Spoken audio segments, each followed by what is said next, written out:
Me.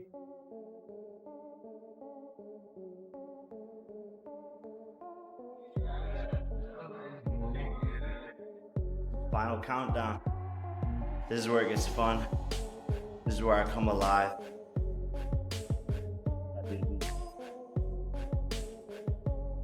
A lot to say. We're just ready to show up, and Jake's in good shape. His mind is very locked in and focused for this. So, we're all looking forward. Jake Paul is deep into a demanding heavyweight training camp in Miami as he prepares for his December 19th fight with Anthony Joshua. He has brought in top-level sparring partners who can match Joshua's size, reach, and punching power. Alongside them, he works day and night with highly skilled coaches, therapists, and performance specialists. His routine includes advanced equipment, strength conditioning, speed development tools, and strategic drills designed to sharpen every part of his game. Each training session focuses on improving technique, building stamina, and strengthening mental discipline. Jake enters every workout with a clear purpose, treating this as the toughest test he has ever faced and approaching it with complete seriousness and total commitment. Time to shock the world, baby. Time to shock the world again. Motherfucking sauce. Jake Paul's preparation for Anthony Joshua shows a level of dedication that most people will never fully understand. His coach explains that a large portion of Jake's effort happens away from public eyes. Countless hours of training, strict conditioning routines, and careful technical adjustments fill his day from morning to night. Fans may see the highlights, but they rarely witness the exhausting grind behind the scenes. His coach points out that competing against a fighter as experienced and powerful as Joshua requires sacrifice that goes far beyond what people imagine. Every day brings physical fatigue and mental pressure, yet Jake continues to push forward with discipline. His focus goes beyond entertainment. He is treating this like a serious professional challenge, and his work ethic shows it. Realize how much is sacrificed in the camp, and Jake sacrificed a lot to get ready for the last fight on top of releasing the new brand W, and so he needed a break, and so we took a month off, got right back in there, and now we're getting ready for Mike, and we're not as heavy as we were before, which is a plus for us. I didn't want us to go back up, but you can guarantee he's gonna be ready to fight.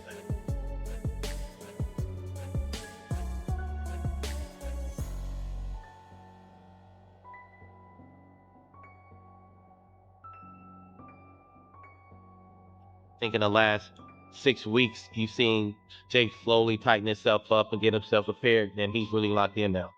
So what we've been able to see is Jake evolve into the gladiator. He's slowly evolving into the gladiator that he has become for fight night. About time he finishes the camp and goes through everything he needs to go through, by that night, he'll be fully prepared. His outer shell that he needs to be able to go in there and be the gladiator for the night, he'll have that ready. And that's what you see happening now. That's the process in which we're in now. Every part of his camp is built toward one main objective: finding a way to defeat a former world champion. Analysts point out that Jake's mental preparation is just as important as the physical side.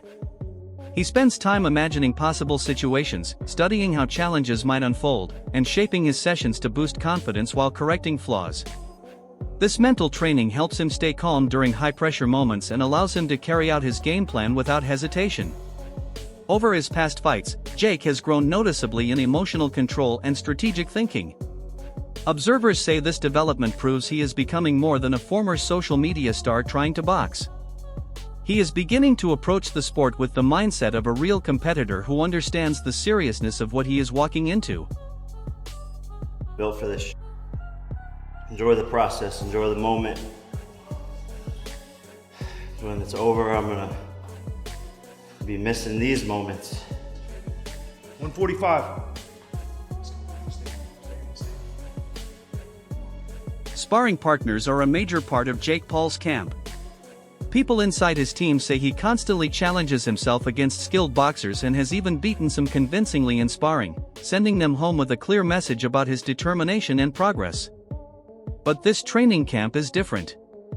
Preparing for Anthony Joshua means facing sparring partners who can match the size and power he will feel in the ring. This is exactly what Jake wants. He prefers opponents who push him to the edge, forcing him to adjust, improve, and react under pressure. These sparring sessions give him a chance to test defensive strategies, refine movement, and try offensive combinations that could help him against a heavyweight with Joshua's physical presence. The camp environment is designed to constantly challenge him, ensuring nothing on fight night feels unfamiliar.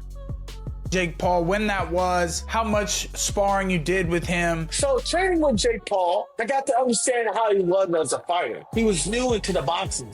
You know, he was developing at a very quick rate. This guy trained his ass off. Like, we was spar twice a week in the hot ass gym in Puerto Rico. I don't wish that on my worst enemy. Dude, when I tell you Jake was beating up all these professional boxers who were sparring him, it was just one of those like, bro, he was whooping their ass and sending them home.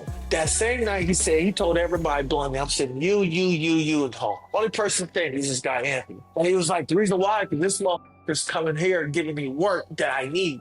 Tony Jeff, a respected coach, explains that Jake Paul's training setup is unlike a normal boxing camp. According to Jeff, this level of intensity is similar to what Olympic athletes go through.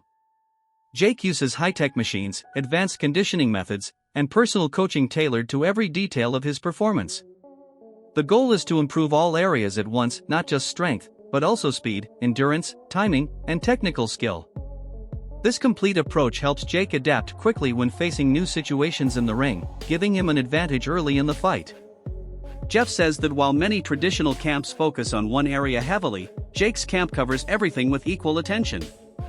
The extreme detail and structure behind this preparation show how seriously Jake takes the upcoming fight and how determined he is to compete at the highest level possible.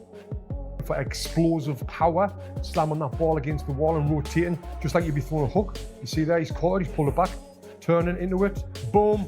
We also see he's getting in the ice bath here. Now, ice baths is not just good for recovery, helping with the inflammation in your body after what you've been putting it through, but it's also good for the mental side of things. Because when you go in an ice bath, everything in your mind is saying, get out of here, what are you doing? So you've got to get past that part of your mind that's telling you that and, push through it. So it's great for your mindset as well. Now, one more thing I just want to add with Jake Paul's training before I give you a recap on it. We always see him training. Look, he's got like a group of people around him. There's cameramen there, there's coaches there, all spurring him on. Now, boxing is normally a very lonely sport. When you're in the gym, it's normally you and your coach.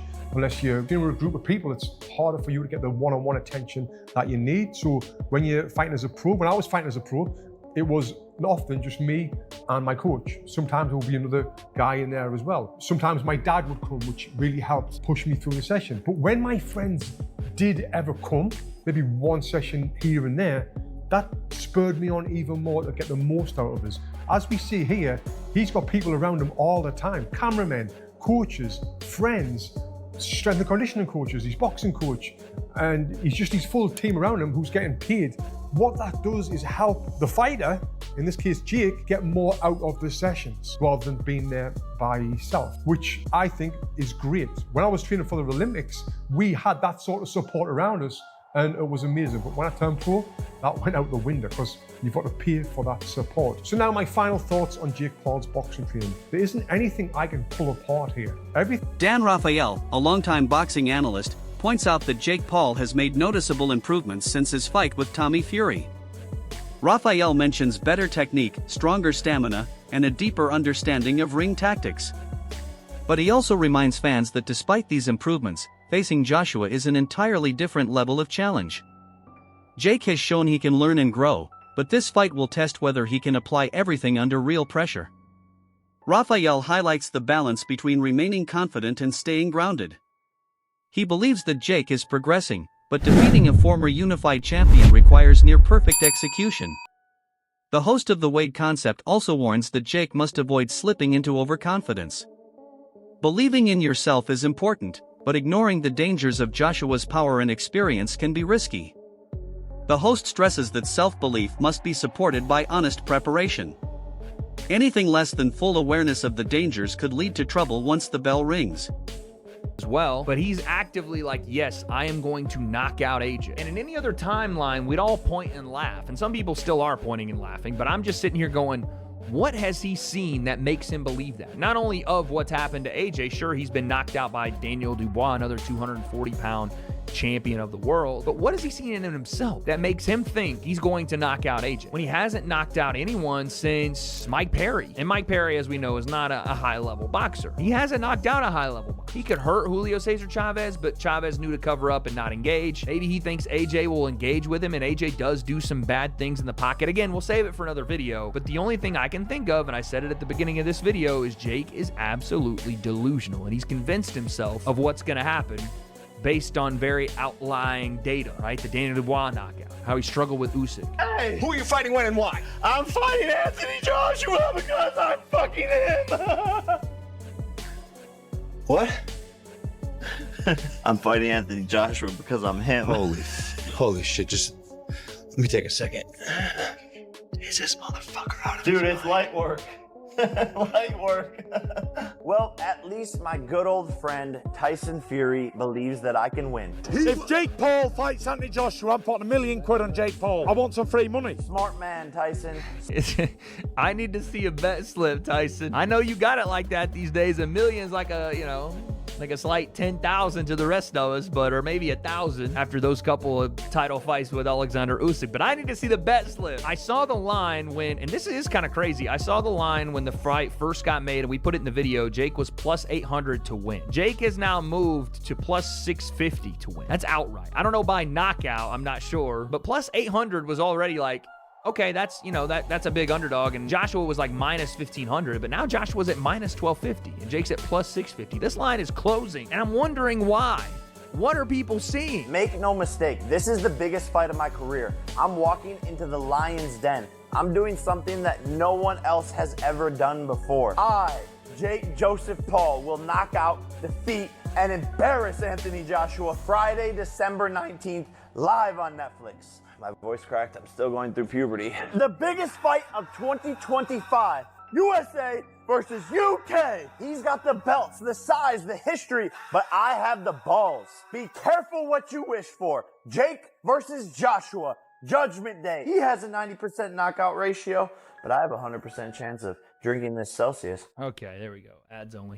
Yeah, I mean, having balls is good when it comes to making a fight like this, when it comes to, you know, putting yourself out there and again, just operating on self-belief, but it isn't going to win Jake this fight. Him being ballsy is not going to win him this fight. Like, him making the decision to take this fight is ballsy. And we can all say it, and we have said it, and I feel like it's starting to become a thing where it's like, that's the only thing we're saying. I feel like everybody is just pointing out that Jake has big balls for doing this, and that's a ballsy move. And that's correct, but we established that already. So now let's talk about the fight itself. What about Jake's ballsiness is going to win him this fight? The fact that he wants to throw, the fact that he'll mix it up, that may be the worst thing that Jake could do, is mix it up with Anthony Joshua, because again, you get into 50-50s with a guy that can crack like he can, 90% finish rate. He'll put you on the canvas. He's done it to so many other heavyweights. And yes, AJ sometimes is the one that gets clipped in exchanges like that, with the left hook especially, but we'll do a more... Former world champion Carl Froch talks about how big the stakes are for both fighters. He explains that one mistake could bring heavy criticism to Joshua, especially with fans and media watching closely. For Jake Paul, everything depends on proving that he can compete with a true professional boxer and earn respect from the boxing world. Froch describes the fight as a turning point for both men, where their reputations and future paths are shaped. This matchup is not just about punches and power, he says. It's also about consistency, mental control, and the ability to perform when the pressure is highest. The outcome will influence how both fighters are viewed long after the final bell, making this a defining moment in their careers. Fake Paul is not a step in the direction of becoming world champion again. There's many people who could box. He's not going to make that kind of money, so let's just be honest with anybody else. So let's just be straight up honest about it. He's doing it all for the money. It's all about the money. I did say a year ago, when he got splattered by Daniel Dubois, that he's finished in boxing, he needs to retire. That's just my opinion, that's just my truth. I think he's done in heavyweight boxing at an elite competitive level. So that makes sense. I've been vindicated. He's now fighting Fake Paul in what will be a massive mismatch. This is correct, and it's 10-ounce gloves in the professional boxing rules, 8 3-minute rounds. It's not going to go 2 rounds, is it? It shouldn't do. It shouldn't last a round. But we're going to have to wait and see, aren't we? It's hard to get your head around. It's hard to know what to say about this. AJ's obviously excited about it, about making some serious bunts. And Jake Paul's telling us that he's going to shut all the haters up by jumping in there with AJ. So what is actually going off? We're not going to know, are we, until the fight actually, till the first bell goes. We're not going to know what's actually behind all this. And we can't start throwing accusations of any sort of skullduggery going off, because we've got to take it at face value. It's not an exhibition, so nothing's pre-scripted. This is a professional boxing match that you can make bets on.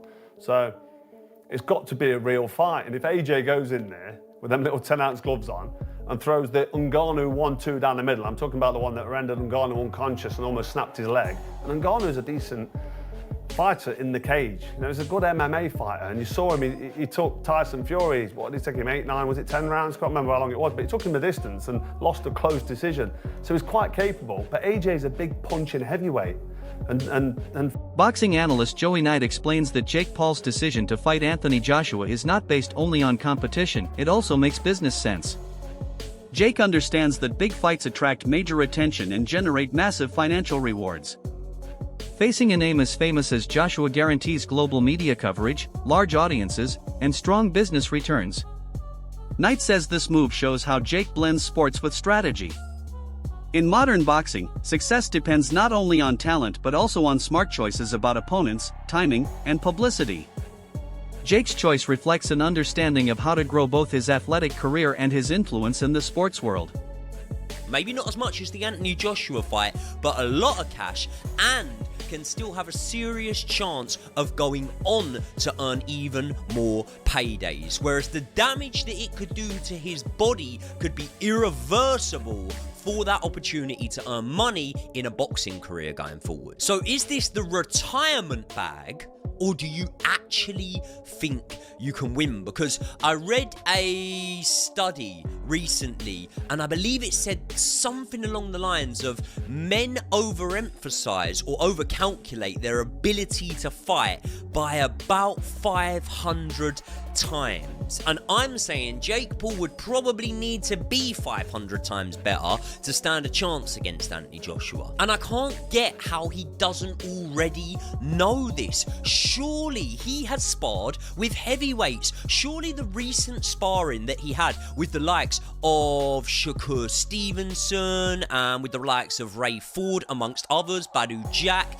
surely that would have taught you that there are levels to boxing. And if these small guys are able to show you things that you had no idea that you were vulnerable to in a boxing ring, what happens when someone who hits 4, 5, 6 times as hard as that does the exact same thing to you and lands it on your chin? The whole reason of why I know where I am in the influencer boxing scene, in the misfit scene, is because of the level that I have sparred at. I've sparred boys that have gone on to box for world titles. I've sparred with English champions, and I've sparred... Legendary announcer Michael Buffer talks about how much the Paul brothers have impacted boxing. He says Jake and Logan Paul have helped bring a younger generation into the sport, boosting excitement and drawing millions of new viewers. Buffer praises their ability to create storylines, build hype, and deliver entertainment that keeps fans involved. By mixing athletic performance with media presence, the Paul brothers have given boxing fresh attention and helped it stay relevant to new audiences. Buffer says their influence shows how branding and performance can work together to grow the sport in today's world. Are fantastic athletes. You know what Logan does with the WWE and what Jake does with boxing, he knocks people out and everything, and they both have massive fan bases, and for me it's great to see people get young people that follow them that didn't have you know, they don't remember Ali or Joe Frazier or whatever. It's not in their wheelhouse, so it's great to see them developing fight fans and a big fight out. That wraps up today's video. Stay connected, and we'll see you in the next one.